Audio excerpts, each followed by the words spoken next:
Kia ora everyone. There's still a few technical hitches here, but we're going to kick off anyway. To those of you who've just joined us, happy World Homeless Day.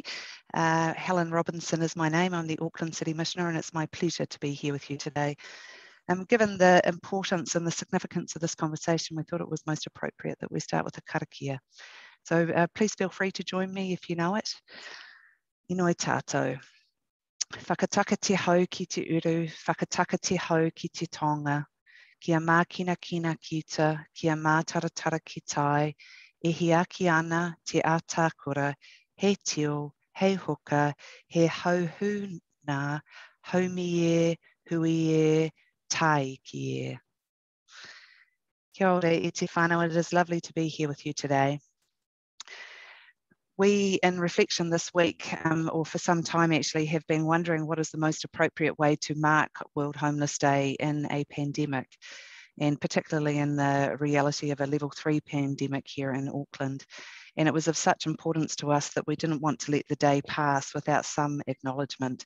And the next half an hour really is the attempt on behalf of the Auckland City Mission to acknowledge the significance of this day across the world and the seriousness and importance actually of this day. I've done a wee little bit of research in preparation for today, and I understand that World Homeless Day began in 2010, so 11 years ago now. It was set up by a group of people like myself who were working with people who were experiencing homelessness across the world, and wanted to create an opportunity to shine a global torch or a global light, if you will, on the reality of homelessness. And the catch cry of World Homeless Day is just to acknowledge the global nature of this reality, and also acknowledge that in each particular place, as we are here in Auckland and in Aotearoa, that there is a very specific reality of that homelessness. So it's the whole idea behind World Homelessness is to think globally, but to look and to act locally. So our conversation today actually is really just going to be focusing around what is the reality of homelessness here in Aotearoa, and particularly in Auckland. And then just have a bit of a conversation with you about what is the Auckland City Mission's response to that, how are we doing that with our partners across the country, and then most importantly, actually, who are the people who are suffering this reality. Dr. Kate Amori has done a wonderful piece of work off the 2018 census. Kate, with a number of colleagues, measuring on census night in 2018 what is called the severely housing deprived. And if you want to go and look in details at that document, all I would do is literally Google the severely housing deprived. We'll put the link in later on once the recording has finished. And that actually is the paper that I am referencing here. So when I looked up this morning in 2018 how many people are severely housing deprived in New Zealand, so this was on census night in 2018, if you include those who are involved or in housing that's determined as uninhabitable, the data shows us that 102,000 people and 123, so 102, 123 on census night in New Zealand were severely housing deprived. So that represents about 2% of our population. And I guess what's very concerning for me is that that is the data from the 2018 census. So that was obviously some time ago now, and particularly in a pre-COVID norm. And we know from statistics like the number of people on the public or the social housing register that the numbers have increased significantly. If you remove from that category that uninhabitable housing and look at the smaller definition of severely housing deprived, the number is 41,774. So a really, really good overview tells you very simply in 2018 that there were 40,000 people in New Zealand who were severely housing deprived, which is an extraordinary number. And I understand that about 20,000 of those people were here in Auckland. These kind of stats are both extraordinary in a bad sense, and actually really highlight the depth of need and deprivation that is present in our country.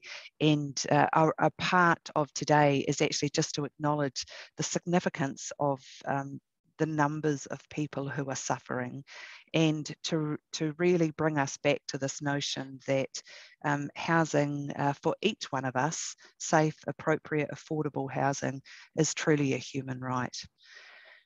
So to give you a little bit more detail about what the mission is doing in response to that, and particularly the faces of the people and the realities that we're seeing, gratefully I can see that Jackie's managed to join us.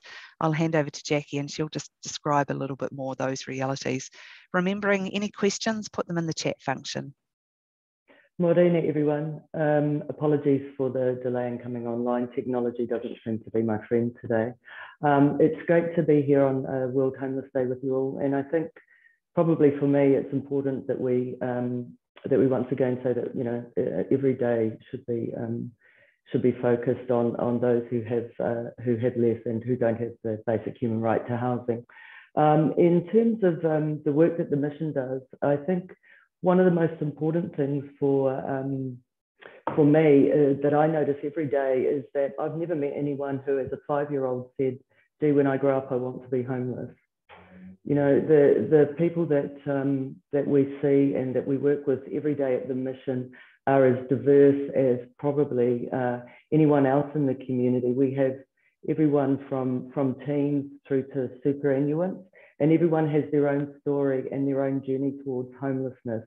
There's no one that wants to be where they are at this point in time. I think the one common denominator that we see isn't as some people might describe. So it's not about race, it's not about gender. Often the common denominator that we're seeing across the whole is one of trauma, and often multiple traumas throughout a lifetime.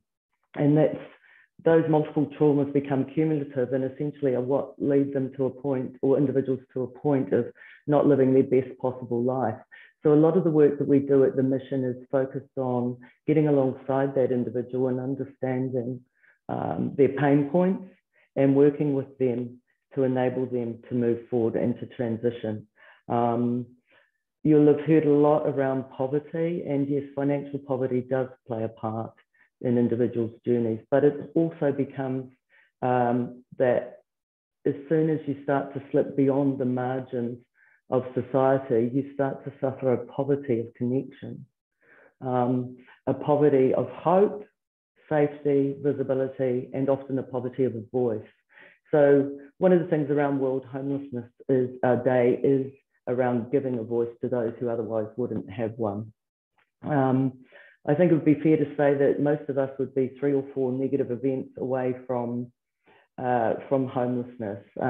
Despite having various connections, over time, what you'll find is that those connections become burnt. And often at that point, that's where we see people reaching out to the mission. In terms of the services that the mission offers, we work across the spectrum of housing. So we offer immediate housing through our emergency housing provision. We offer transitional housing, which is a little bit more longer term and enables people to begin to address those areas of their life that are getting in the way of staying housed. And we also offer specialist services like Te Whare Hinatori, which is a kaupapa Māori psychotherapeutic transitional service. So it's a program that enables individuals to journey back to housing and wellness. And of course, those of you who've been keeping an eye out over the last few years would also know that very soon we have 80 permanent homes coming on board at Homeground Apartments just up the road in Hobson. Probably the other thing that I think is really, really critical in terms of the work we do is we offer a no barriers, or we try to offer a no barriers approach. So no matter who you are or what you need, the mission offers a place of support and I guess an api towards a journey of healing and housing. The other thing that makes the mission rather rather different is that we also have access through Kōrero Health and our withdrawal services, access to important health and alcohol and other drug support. So that's probably enough from me. I'll hand you back to Helen. Thanks, Jackie. You can see from what Jackie's described is that the reality of homelessness in terms of what it's experienced is complex.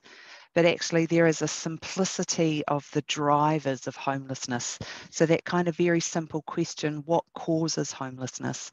And you've heard Jackie talk about the reality of poverty and the impact of trauma, and how those two things combined, particularly over a lifetime or a significant period of time, means that certain individuals are very likely actually to become homeless or to experience homelessness, and that reality, as Jackie has said, is true for any one of us, and in fact any one of us on this call. Some of you may have experienced homelessness or may be particularly vulnerable to that reality. So when Jackie talks about 3 or 4 life events, you can imagine if you got very sick, if you were unable to pay your mortgage, if you had some good family connections, but over time, their ability to respond to the level of need that you are presenting with becomes vulnerable, you begin to see actually just how easy it is for people to experience that homelessness. And the impact on people's health really is very significant. Over the last couple of weeks, the reality of us being able to offer primary healthcare services has been incredibly important. It's always important because the health of people experiencing homelessness is always severely compromised, both physically and mentally. And obviously that's even exacerbated or made worse during a pandemic. The call centre, our primary healthcare centre, has been providing vaccinations since we were able to, which was actually the week before lockdown. And one of the things I'm really proud of being able to say is that we have given over 540 doses of the vaccination. And also, of course, COVID testing, which we've been able to do from early last year when the pandemic first reached our shores. And to be able to have that kind of response has been incredibly helpful because of the devastating impact of COVID full stop, but particularly to people who have compromised physical and mental health, then this actually, to be able to offer those services are incredibly helpful. I want to acknowledge that the mission can only do what we do because of a large array of people who are involved in responding to homelessness. And I see that there are a number online. A shout out here to the Auckland Prostitutes Collective, to Manaaki Rangatahi, the group that works with young people in homelessness, to our Housing First partners, to I see that Community Housing Aotearoa is on the line, Aroha Nui ki Te Tangata, the Māori Housing Collective. I can see that part of St Paul is here, Te Miringa, many different groups, Auckland Council, MSD, HUD. One of the things that is quite amazing that working at the mission is that you actually do get to see the large variety of people and groups that are genuinely working toward ending homelessness here in Aotearoa. Jackie mentioned, we've got a question in the chat function there that I do want to pick up on, Home Ground, which is a building that we have been building for now 3 years, although it feels like it's been in the wings and in the planning for a lot longer than 3 years. And if it wasn't for the pandemic, we would be opening for services on 1 November in the new building. Because of the level 4 restrictions, obviously the building has been, during level 4, builders aren't able to build. So the building has been delayed, and fingers crossed, all things being equal, we will the building will be formally finished before Christmas, and then we will begin service delivery in the new building in late January, early February next year. So it is going to happen. It feels tantalisingly close, but it's actually just a little bit out of our reach at the moment, and obviously given everything in the pandemic, out of our control. So I know I do want to acknowledge all the builders in Home Ground and who are working hard.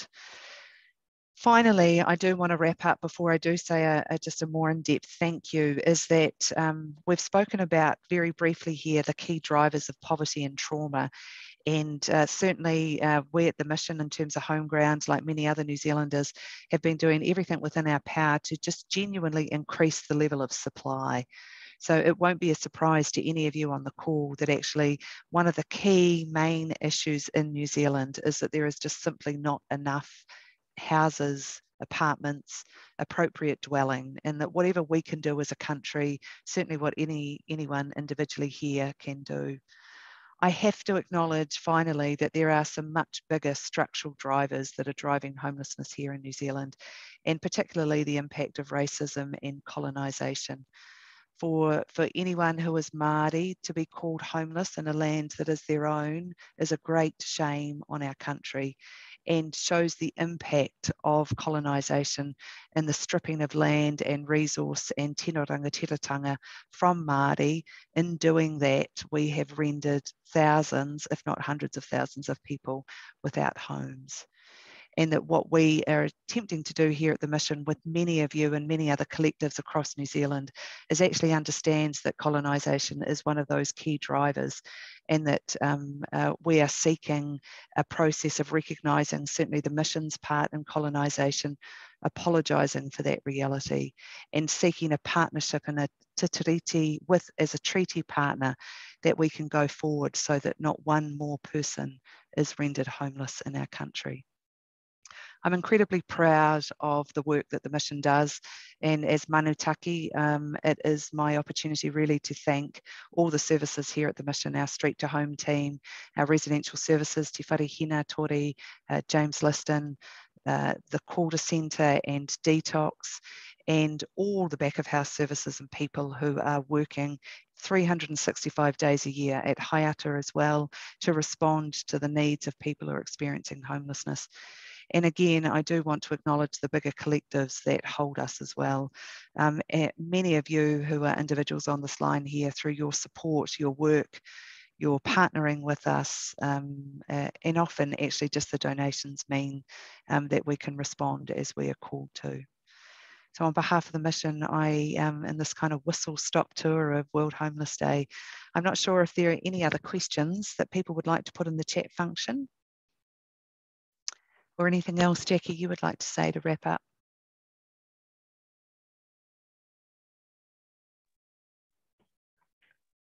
I think really I echo your, thanks Sharon, that's a nice note. I echo Helen, your thanks to the broader mission team and to our partners. And I guess I really, if there's anything else I wanted to say, it would be to say that please take away into your messaging back into the community that our street whānau and that the wider homeless community, certainly across Auckland, as committed, from what I see, as committed as anyone to keeping one another safe and to keeping their whānau safe. So that I think is a really important message for us to get out collectively during the time of this pandemic. Thanks, Jackie. You can see in the chat function that there is a request from Manakia Rangatahi here to sign the petition on youth homelessness. So check out the link. I think they've put that on in the chat function here, or if not, they can put it up very soon. I'm not sure who's writing the text, but thank you, Manakia Rangatahi. One of the wonderful things that has happened during this pandemic is that at the moment, I understand a short-term emergency housing facility for young people has been stood up, and we particularly want to shout out to our partners LifeWise here in Central City, Auckland.